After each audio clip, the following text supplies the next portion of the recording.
Kunnafoni TV kanubagaw cɛ ni muso denmisɛnnin maakɔrɔba an b'aw bɛɛ lajɛlen fo dante foli min na k'aw ladɔnniya k'a fɔ aw ɲɛna ko ni aw ka musoya jamukan ni sigili aw ka teleso Manika ni o de ye Mali kunnafoni so ye ayiwa i n'a fɔ a b'a dɔn cogoya min na dɔgɔkun o dɔgɔkun musoya jamukan bɛ ta ka di aw ma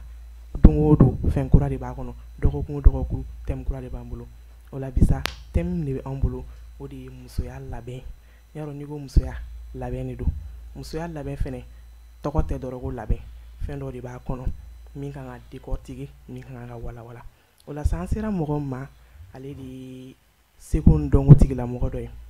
mɔgɔ min don ka kalali kɛ ka makɛli kɛ ka nin fɛn fila fara ɲɔgɔn kan musoya kuma banna yen sa donc ko mɔgɔ ka ɲi yɛrɛ de da kɔnɔ n bɛ kuma d'a yɛrɛ ma a b'a yɛrɛ ɲɛfɔ an ɲɛna san an ka don baro kɔnɔ ma chérie ça va? Ça va. Yes, ça va. Bote ko in dun? Bote bolino. Ah, merci. Jani ça. Parle ça. Merci beaucoup, madame. Maquillage, modèle, musoro. Merci vraiment, Jaraï. Et sanangata nyefe. Et toro i jamu. Anemo qui explique mo nyana.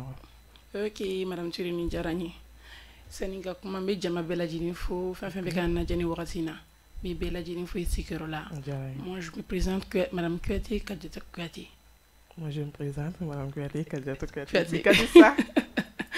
Voilà. Et moi, regardez, Madame Kouyaté, Kadiatou Kouyaté. C'est la famille. Merci. D'accord. Ça n'a pas été fait follow. Il y en a un don thème yere kono. Madame Kouyaté, Kadiatou Kouyaté. Jamu mbila. Ambe adoni doeredi. Il sait qu'il a de la doni ko nyefanyana. Jamu minina on jilui Kouyaté. I bɛ jeli bɛ hɔrɔn ye mais Kouyaté fɛn siya kelen dɔrɔn de anw ye jeliw de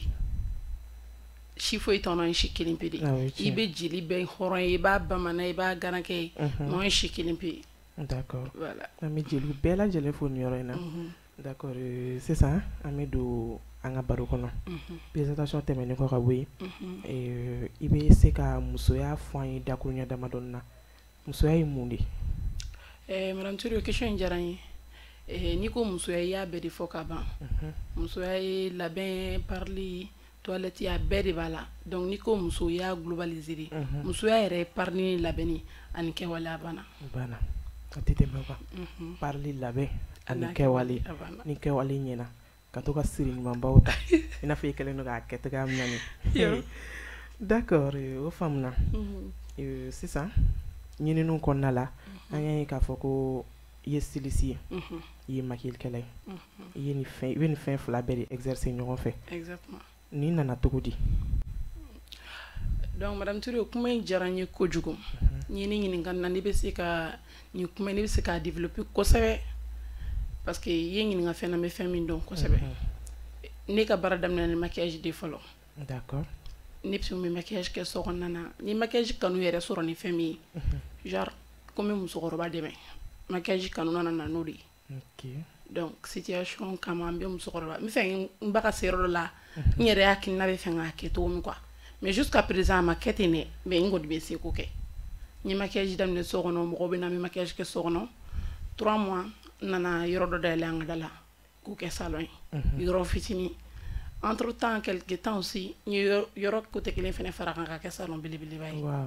donc o bɛɛ kɛra o san kelen kɔnɔ n'i ma fili donc o san filanan kunbɛn o yɔrɔ bɛ ka ɲɛsin an ka yɔrɔ côté min ma u y'o jɔ k'o kɛ bɛɛ ye boutique fila n ye kelen kɛ n ko pourquoi pas n bɛ to salon kelen ma n ko mɔgɔ man ka to fɛn kelen ma parce que ne yɛrɛ filɛ nin ambition bɛ n na trop wa fɛnɛ n tɛ fɛ ka kɛ fɛn kelen ma polyvalent n ka kɛ polyvalent je sais pas comment dire quoi n kana to fɛn kelen ma fɛn fila fɛn caman n k'a kɛ n bɛ jago kɛ genre comme i yɛrɛ y'a ye n ka sori ni fɛnw kan hali wusulan an b'o feere donc n ko pourquoi pas n tɛ atelier fɛnɛ dayɛlɛ parce que labɛn ka di n yɛrɛ ni n ko ye mun n tɛ atelier dayɛlɛ o de nana ni atelier dayɛlɛ ye donc n ye côté dɔ n y'o kɛ robe boutique sɛki ani samara mais entre temps kɔnɔ ala nana lajarabi se ma yɔrɔ dɔ in jiginna donc an nana robe boutique kɔnɔ a bɛɛ kɛra salon ye donc idée nana ten togo de la n ye courage de ta fo ka se ni yɔrɔ ma halisa an bɛ k'an débrouiller an ma k'an yɛrɛ sago ye fɔlɔ. D'accord n'ala ni kira sɔnna a bɛ k'aw yɛrɛ sago ye vraiment je te tire mon chapeau parce que n'i ye nin fɛn fɛn ye tantôt dusukolo de bɛ nin ko fɔ den musomanin ka wuli k'a fɔ ko ale bɛ dɔ kɛ mɔgɔw ka yɛlɛ tɛ mɔgɔw ka fɔ tɛ k'a kɛ pour que i bɛ se k'i ba de bɔ nɔgɔ la vraiment fɛn wɛrɛ t'o ko fɔ ni dusukolo tɛ halisa ala ka barika don a la amina rabi voilà an ɲɛ b'a la entreprise bɛ ka développer kosɛbɛ dɔɔni dɔɔni voilà donc halisa ala ka a taa ɲɛ ka tɛmɛ nin kan amina rabi sisan o tɛmɛnen kɔ ka bɔ yen baara o baara gɛlɛya b'a kɔnɔ nɔgɔya b'a kɔnɔ mais sani nɔgɔya ka na o b'a sɔrɔ i ye ko caman y'i ɲɛ la fɔlɔ ka di bɛ se k'a da don a ka gɛlɛya la dɔɔni dɔrɔn madame Touré nin question in fana diyara n ye kojugu komi n y'a f'i ye cogo min jinɛtigɛ baro bara bɛ gɛlɛya sɔrɔ a kɔnɔ sani a ka daminɛ a gɛlɛyara trop je sais pas comment dire wari t'i bolo n yɛrɛ de ye courage ta n yɛrɛ don kelen dɔrɔn n bɛ maquillage la so kɔnɔna na n ko pour que pan ne ye salon dayɛlɛ est ce que a tɛna marcher cɛkɔrɔba bɛ sira la o ka wari dɔ nana ne ko musokɔrɔba ma n ko n bɛ nin wari in ta n b'a kɛ ka n ka salon fourni n ko dans 2 ou 3 mois n b'a di cɛkɔrɔba ma musokɔrɔba ko ka di ka n'a kɛra nin ka ca yɔrɔ cɛkɔrɔba ko ko ma nɔgɔ donc ne ko n ko ayi n k'a bɛ ɲɛ o i b'a dɔn ni fɛn fɛn kanu b'i la n'i y'a kɛ i bɛ satisfait ayi siga t'o la voilà donc o de ye dusu ye ne bila ne ye wari in ta k'a kɛ o fɛn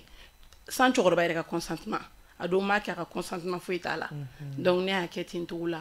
ni ne ye baara kɛ ne b'a ka wari sara fo ka na wari yɛrɛ ban bi an bɛ yɔrɔ min cɛkɔrɔba yɛrɛ content don ko ye trop fɛnɛ juru ti mɔgɔ n'i fa cɛ a b'a d'i ma de i b'a ta donc ne y'a ta n ko b'a kɛ ka nin baara in kɛ n y'a kɛ ala barika la a ɲɛna n bolo wari sɔrɔla o wari sarala fɛnɛ alhamdulillah voilà sani a ka dayɛlɛ de a kɛra gɛlɛya ye mais a dayɛlɛlen kɔni bi alhamdulillah ka di fili ji dɔ de cɛ ma a tɛ ji min dan dɔn n t'a dɔn foyi foyi i sera ka bɔ o la ala barika la o ye barika de ye o vraiment o ɲɛna o jaabi fɛnɛ diyara n ye kosɛbɛ parce que n'i ye jaabi in yɛrɛ ta k'a lajɛ conseil de b'a kɔnɔ en un mot ok o faamuna ka di san yan'an ka taa ɲɛfɛ an bɛ stopper dɔɔni fɔlɔ parce que émission kɔnɔna la rubrique dɔ b'an bolo ko yala yala donc an bɛ don dugu kɔnɔ ka citoyenw fɛnɛ ɲininka bi thème kan n'o ye labɛn musoya labɛn u ka dɔ fɔ an y'o kan musoya labɛn kan an donna dugu kɔnɔ ka yala yala ka mɔgɔ damadɔ sɔrɔ k'olu ɲininka u ye min sɔrɔ ka fɔ an ye o de ye nin an ka jɛ an k'o lajɛ ɲɔgɔn fɛ.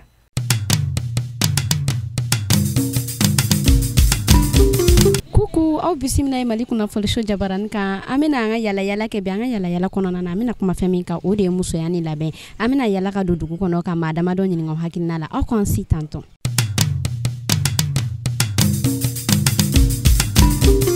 Ne tɔgɔ ye Lamini Jara bon an kɔni bɛ yan an bɛ salon b'an bolo yan quoi an bɛ kungilan k'a la quoi mais chef ko ninnu nana o ye dɔ bɔ an ka baara la dɔɔni ça fait fɔlɔ caman kun bɛ kun tire k'i kun monter o bɛɛ y'o jɔ sisan chef bɛɛ de ko ko chef bon musoya yɛrɛ kɔni tagala ye labɛn de o ye muso yɛrɛ danbe ye o tɛ k'i kun dilan ka buguli ni sɔniw ni fɛngɛw don o yɛrɛ ye musoya danbe ye o kun ye ne hakilila ye o diyara n ye yɛrɛ de merci ala k'aw bolo mɛn aw ka baara la.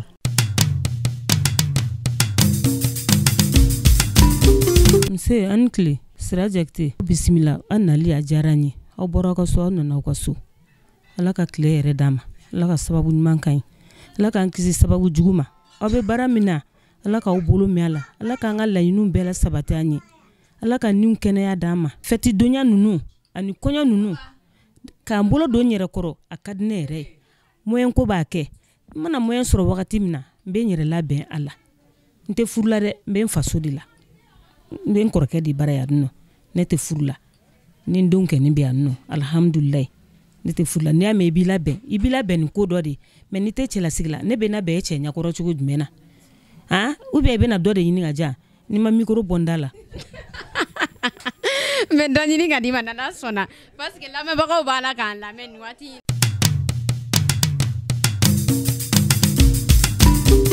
Wa ne b'an cɛ Adama Jakite musoya labɛn i n'a fɔ furuso kɔnɔ ou bien fan jumɛn fɛ bon an minnu ye cɛ an bɛ kuma ni sokɔnɔna ye sa ne ni muso bɛ kɛ ɲɔgɔn kan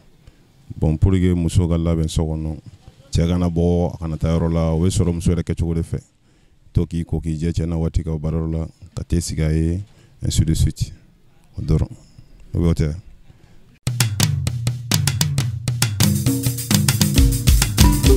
Ani tile era sera Mariam Jara musoya labɛnni tɛ dɔwɛrɛ ye ka sanga ni wagati k'i kun dilan i cɛ ɲɛkɔrɔ ka jabu da ka to k'i pari cɛ ɲɛkɔrɔ o de ye musoya labɛnni ye o de ye musoya labɛnni ye ne yɛrɛ min filɛ nin ye ne kɔrɔla ka ban ne tɛ parilikɛla bilen barisa ne cɛ banna ne ni n denninw de bɛ luwanse la.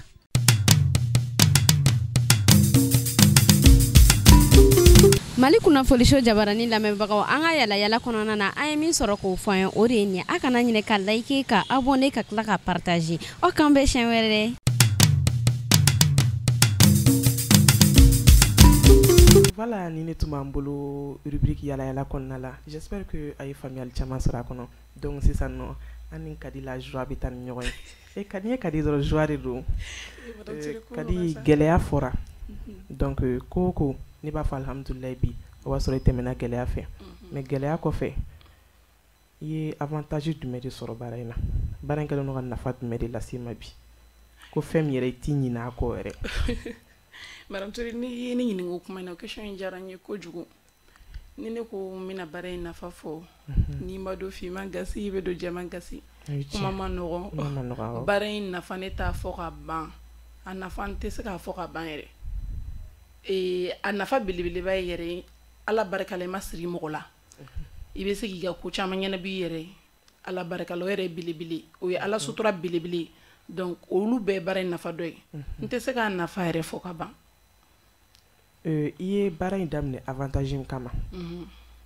A kun ye pour que ka se k'i ba lase niveau dɔ la. I yɛrɛ ma sigi ni fɛn min. Kadi y'o sɔrɔ bi yan. Madame Touré, n'i y'o question posé n kun, hadamaden yɛrɛ man y'i yɛrɛ da. Hali n'i ma se k'a bɛɛ kɛ, n ye dɔɔnin kɛ. D'accord. Ayi o bɛ dɔn i sigi cogo la. Hali n'i ye Kadi sigi yɔrɔ ko Kadi b'a diya vraiment Kadi ne tɛ se ka dɔ wɛrɛ f'i ye courage. Parce que i ye dusu min ta a tɛ bɛɛ kɔnɔ. Ni dusu tɛ bɛɛ kɔnɔ. Caman sigilen n'o bi de Ala k'an bɛɛ cɛ waritigi ma min bɛ se k'a kɛ n ye. Walima déjà i fa yɛrɛ bɛ extérieur la. Extérieur la den mɔgɔ minnu bɛ extérieur la u denw caman sigilen n'o bi. Allo papa ne mago bɛ nin somme na. Allo maman ne mago bɛ nin somme na. Vraiment ne sera ka wuli ka dɔ k'i yɛrɛ ye. Fo ka papa ka dɔ cilen ta i ka projet sigilen ye. A bara dɛ. Courage. Halisa Ala ka dɛmɛ kɛ. Merci. Voilà sisan a daminɛ la i yɛrɛ ko Madame Kuyate Kalijatu Kuyate. Donc ni baara in kɔnɔna fɛnɛ na Kadi ye faamu fɔ a ye. E bɛ ka se ka i ka entreprise n'i ka foyer gérer cogo di? O kuma in fɛnɛ diyara n ye kojugu a ma nɔgɔn. I bɛ baara o baara la surtout muso baara emploi du temps kelen t'i la. Kuma dɔ la i bɛ se ka programme ka ko dɔ kɛ kuma dɔ la i tɛ se k'i programme ka kɛ. Quand même n bɛ ka se ka fila gérer ɲɔgɔn fɛ Ala barika la. D'accord. Kadi tɛ ka gɛlɛya foyi sɔrɔ a kɔnɔ? I tɛ ka gɛlɛya foyi sɔrɔ a la? Non, n tɛ ka gɛlɛya foyi sɔrɔ. Papa bɛ k'i dɛmɛ kosɛbɛ. Papa awɔ a bɛ ka dɛmɛ. Denmisɛnninw. Dɔw kɛ o ma sɔrɔ fɔlɔ. N'Ala sɔnna Ala k'a nɔgɔya. Amina. Inchallah. O yɔrɔ la i tɛ profiter ka papa fo ka bisou dɔɔni k'a la? Voilà. N bɛ fa fo nin yɔrɔ in na kosɛbɛ kosɛbɛ. Bamananw ka kuma ko nun tɛ san sɔrɔ juru kɔ. Ni tiɲɛ. Donc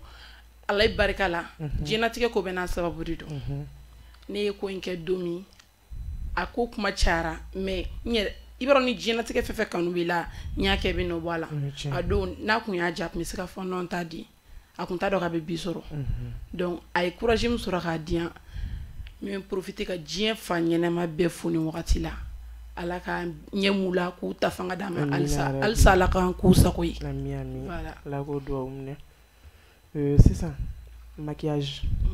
K'i da don maquillage yɛrɛ la ka maquillage fɔ an ye en quelques mots. N'i ko ne ka maquillage fɔ i ɲɛna n bɛ se ka fɔ en un mot dɔrɔn ka dɔ fara muso ka cɛɲa kan. Maquillage b'o de kɛ. Maquillage sugu cayalen don sisan nɔ. Nigériens ta bɛ yen mais san Nigériens ka na. Nigériens ta ka na style tun bɛ yen n t'a dɔn ni tɔgɔ bɛ o la dɛ mais maquillage sugu cayalen don sisan nɔ wa maquillage kɛbaga cayalen don sisan nɔ mun de bɛ Kadi bolo ka fɔ o yɔrɔ la? Vraiment komi anw ye denmisɛnninw ye ko in na dɔɔni n bɛ se ka fɔ an ye denmisɛnnin parce que an kɔrɔ caman bɛ yen nɔ anw donna ka maquillage kɛla caman de sɔrɔ a la wa hali sini olu bɛ se o dɔ ye an Kɛbɛ ninnu ye Fana Keyita ninnu Belebele Ture ninnu aja jabati ninnu olu bɛɛ bɛ an kɔrɔ i baara in kɔnɔna na olu de bɛ se ka ni explication in di kosɛbɛ parce que an ye denmisɛnninya la an tɛ caman dɔn a la donc n'i ko k'i bɛna kuma dɔrɔn n'i ma dɔn finman gasi i bɛ dɔn jɛman gasi ni kuma ninnu an b'a farati nin na kosɛbɛ kuma ma nɔgɔ voilà o faamuna donc style ta fana tu es styliste kadi yɛrɛ de bɛ kalali kɛ walima mɔgɔ de bɛ kadi bolo a baara kama non kadi tɛ kalali kɛ n kelen bɛ ka wolofaw de ta olu de bɛ n bolo olu de bɛ kalali kɛ ok i yɛrɛ parla sa yɔrɔ donc merci style ni ninnu de bɛ bɔ kadi ka yɔrɔ la voilà olu de bɛ bɔ yen nɔ a t'aw boli joona ka se kadi ma a ti mɛn a bɛ numéro di wa a b'a ka compte TikTok di parce que n b'a dɔn émission daminɛlen caman y'a reconnu sisan nɔ mɔgɔ dogolen tɛ TikTok sanfɛ d'accord kadi sisan nɔ tagalen ɲɛfɛ dans l'avenir n'Ala ye si d'an ma projet jumɛn de bɛ kadi bolo ni baara in yɛrɛ kɔnɔna la walima a bɛ se ka kɛ baara in yɛrɛ fɛnɛ tɛ parce que e mɔgɔ min ne b'a la togoya min na dusu min b'e kɔnɔ ko kelen tɛ i y'a daminɛ maquillage la ka na ni kalali ye a bɛ se ka kɛ projet wɛrɛ o bɛ kadi bolo n'o y'a sɔrɔ i da bɛ se ka s'a ma madame Touré ni kuma in diyara n ye projet caman de bɛ ne bolo ne bɛ kalali kɛ n bɛ maquillage kɛ n bɛ sanu feere kɛ n bɛ Dubaï finiw feere an bɛ wusulaw ni fɛnw bɛɛ feere donc projet caman de bɛ ne bolo n tɛ se k'a bɛɛ fɔ ka ban wa ne 12 métiers 13 valeurs o de ne c'est ça donc k'a bɛ sanu de feere ne bɛ sanu feere ne b'a tɔn yɛrɛ kɛ d'accord i bɛ se ka dɔɔni expliquer an ye sanu tɔn ninnu kan genre ne yɛrɛ ni ko sanu de ka di n'i ko k'i bɛ ne fɛ mɔgɔw ɲininka sisan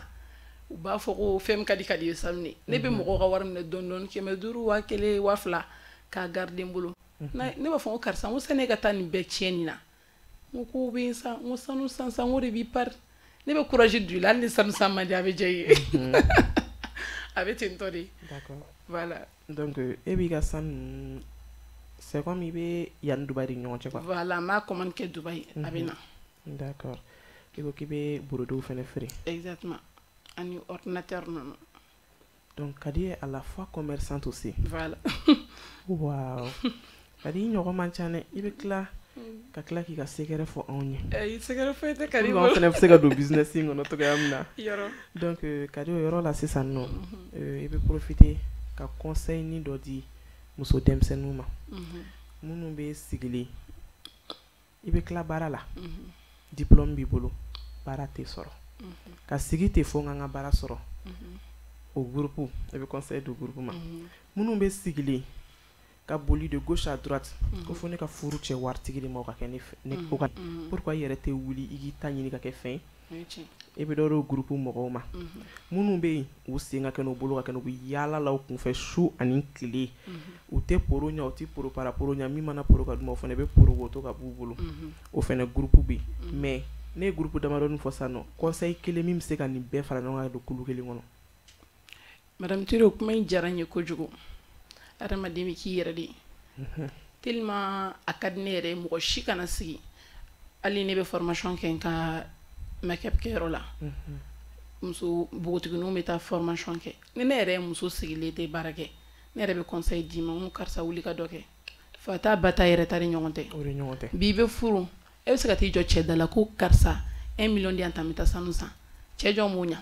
anw musow ka uniforme tigɛ bamakɔ yan cɛ foyi t'a ɲa an tɛ dimanche yɛrɛ bila yɛrɛ n'i tɛ dɔ la i bɛ se k'o ɲa fo n'i kɛra kalabanci o la a ma nɔgɔn donc ne kɔni bɛ min fɔ bɛɛ ka baara kɛ baara de bɛ mɔgɔ mun nafa wa baara de bɛ adamaden yɛrɛ ka liberté di yɛrɛ ma i b'i diɲɛ ko kɛ i b'i sagona ko kɛ mɔgɔ t'i ɲininka baara de b'o di mɔgɔ ma k'a fɔ ko diplôme min bolo min b'an ka baara kɛ ne yɛrɛ min sigilen filɛ ne ye bac sɔrɔ avec mention bac bɛ ne bolo ne ye université kɛ mais a m'an bali ko n ye n sigi kan bolo da ni ni kalan kɛ fo n k'o baara de sɔrɔ ne m'o kɛ donc ne wulila ka projet créer n yɛrɛ ye ala barika la n bɛ k'an débrouiller ala dɔɔni dɔɔni o faamuna voilà ka diplôme ta k'i sigi n'a ye fo n k'a baara sɔrɔ ba e tɛ ni baara ye e tɛ ni yɛrɛ ye o ka gɛlɛn donc i bɛ wuli ka bolo yɛlɛma yɔrɔnin dɔ ɲini i yɛrɛ la i b'a fɔ kadi a ta kɛ togoya min na wa kadi bɛ formation kɛ ou bien si an bɛ formation k'an fɛ voilà n'i ye kadi contacter dɔrɔn a kun ye ka chômage kɛlɛ don chômage kɛlɛ cogo sugu bɛɛ bɛ yen nɔ mais an bidenw yɛrɛ de bannen no baara ma fɛn cɛn tɛ se ka fɔ an k'a fɔ donc baaralankolon tɛ yen mɔgɔlankolon de bɛ yen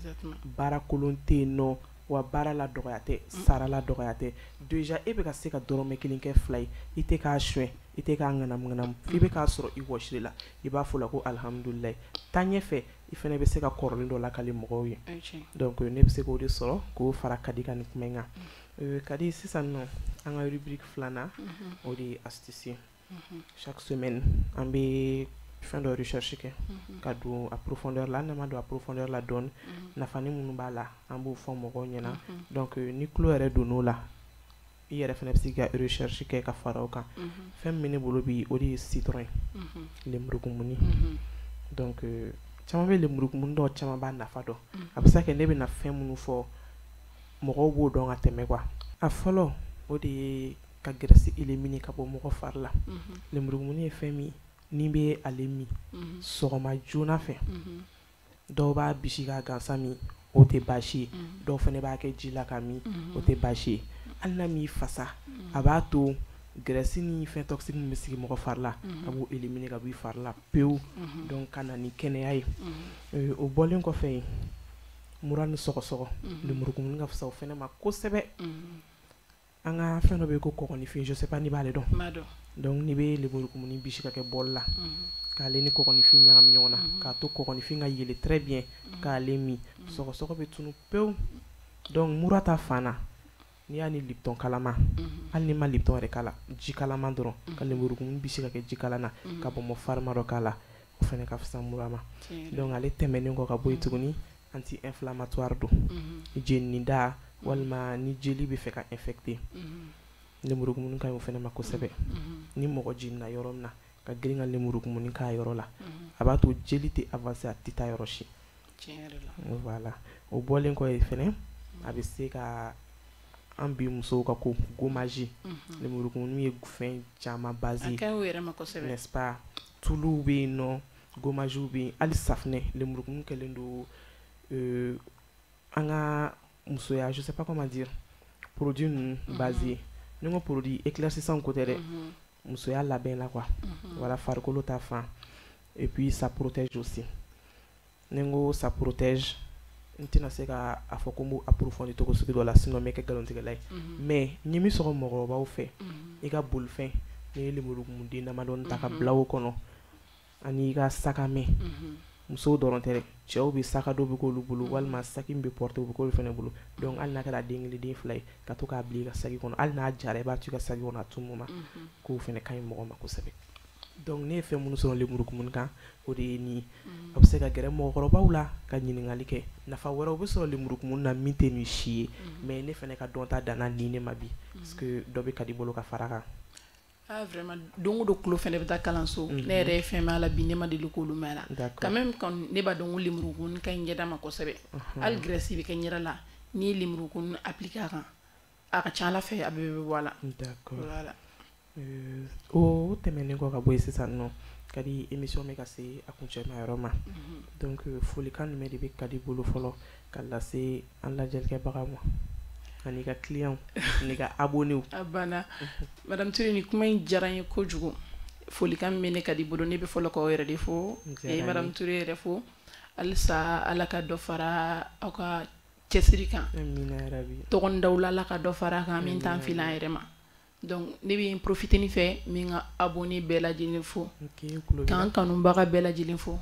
k'an ka client bɛɛ lajɛlen fo ni n ko n ka client min b'a fɔ n ka client fɛnɛ parce que cɛw fɛnɛ bɛ taa kalali k'an bolo n b'olu bɛɛ lajɛlen fo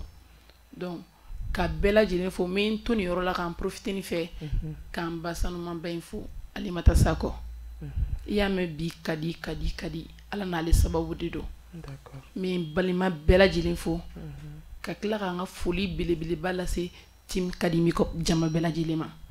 parce que mɔgɔ tɛ kɛ foyi ye mɔgɔ kɔ ne kelen tɛ salon ye jama de don n'a sɔrɔ ne kelen wolo ko ne kelen de b'a kɛ ne tɛ se ka nin jamaba in bɛɛ maki ni dɛmɛbagaw tɛ n na n bɛ n dɛmɛbaga bɛɛ lajɛlen fo voilà o de tun ye ne ka foli ye folikan diyara n ye u bɛɛ y'a mɛn wa ne bɛ se k'a fɔ fana ko folikan diyara u ye Kadi ka TikTok la dɛ e ni dɔ bɔlenba don mais i kɔni m'a fɔ an ye k'i ye filani o ye jɔn ne ni question in diyara n ye trop ni kuma diyara n da Madame Touré m'a fɔ n ko de ye Kadi yɛrɛ sinsinbere ye d'accord yɔrɔ kɔni ye kuma ban pewu ye ye kuma ban pewu ye dɛ ne balima de don ne dalen no ale de kan direct ale de bɛ ne ka fɛn bɛɛ ɲɛnabɔ ne kɔ ne ye mɔgɔ dɔ ye n bɛ se ka projet bɛ n bolo dɛ mais n tɛ se k'an yɛrɛ ɲɛnabɔ rapidement yɔrɔ bɛɛ n'i défaut n'i qualité don voilà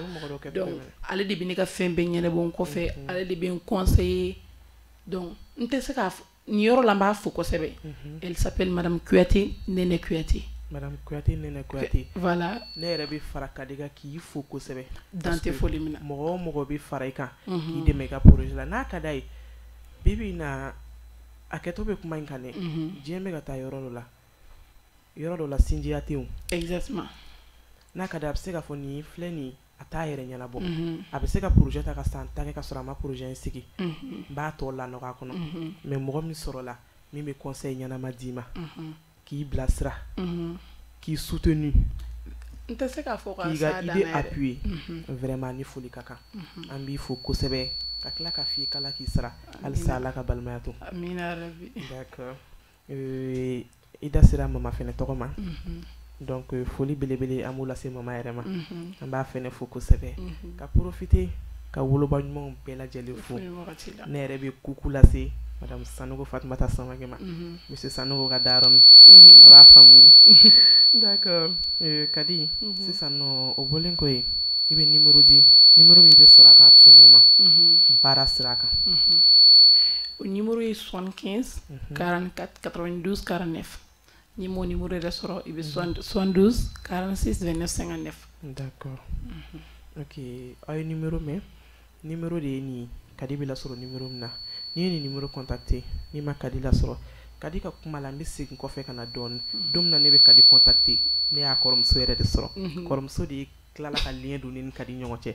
vraiment i kɔrɔmuso ye maa ladiri dɛ n'i ye nin numéro contacté dɔrɔn i ni Kadi bɛ ɲɔgɔn sɔrɔ s'il vous plaît baara canal a bɛ appel répond à tout moment